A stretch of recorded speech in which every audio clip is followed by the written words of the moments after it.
Good afternoon. My name is Mrs. Redfern. I will be your therapist for today.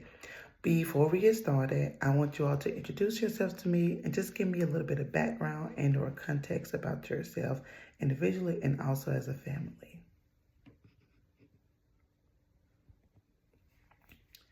Okay, thank you. That's good information to know, and thank you for providing that background and or context about you all self. I want to understand how things are working as a family for you right now, such as who handles different roles, where things feel stressful, and how you all are adjusting to changes since the adoption. So, can you guys give me a breakdown of how your typical weekday schedule looks like, starting from when everyone gets up in the morning until when everyone goes to bed at night? I'm noticing that Jill carries most of the household responsibilities, such as homework, bedtime, morning structure, getting the kids to and from school. Jesse helps out with the twins, and Bob, you try to help in and also lend a helping hand when you get home from work because sometimes you do work late hours and you just try to help out as much as possible when you do get into the household environment. Jill and Bob, I see you also spoke about how during this time frame, sometimes John is acting out or he's having meltdowns, so you try to micromanage during that time frame as well. So when John starts throwing things or having a tantrum, as you guys have stated, who steps in line first?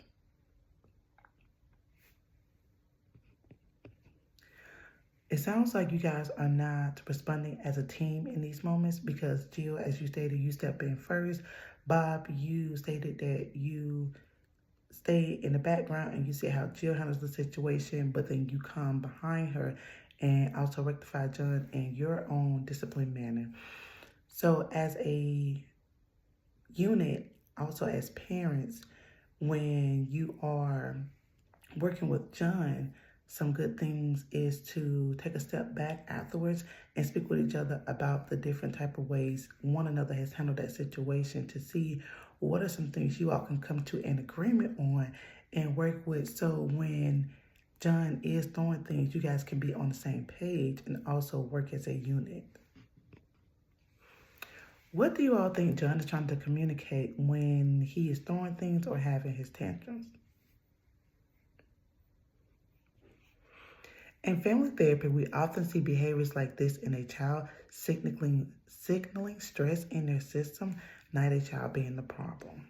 So we're also going to be talking about reframing that behavior as well when we are approaching John during these moments as well. Because Jill, you did speak about right now, most of these behaviors are at home, and you do not want them to spike and get to a level of where he is distracting the classroom environment or in social settings outside of the home. I'm curious about Jessie. What type of responsibilities does she take on when helping out with the twins? Okay, so Jessie helps feeds the twins, wash them, and also care for them. And Jill, you spoke that you're very grateful for your daughter doing this and helping you out, but you're also concerned on the back end. It sounds like Jessie may be stepping into a caregiving role, and we need to make sure that she can still work with the twins, help out, but we have to keep parenting separate than her taking on that task as a caregiver. So, how has the adoption changed the way that the family has a dynamic within the household? Okay. So I see there has been some tension in the household since the twins have arrived and also adjusting within the family system. So we're also going to tie to this. How has the adoption also changed the way you all parent or your parenting system that you have with the children? Okay, so Jill and Bobby spoke about you all do not have enough time to spend with each other.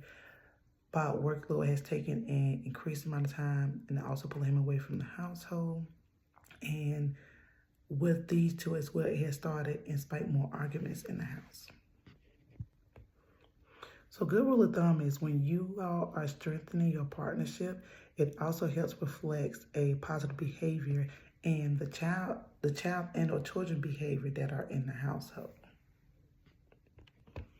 So one of our main goals will be on helping you all reclaim your leadership and your leadership roles, so that way the children does not have to carry that weight load in the household environment. And it's going to be positive because the children will not have to also carry along that extra amount of stress that they see you all are presenting in the house. Okay, so today we have identified how the family structure has shifted since the adoption. So in our next upcoming sessions, we're going to be focusing on strengthening boundaries and helping everyone in the family feel supported in their roles.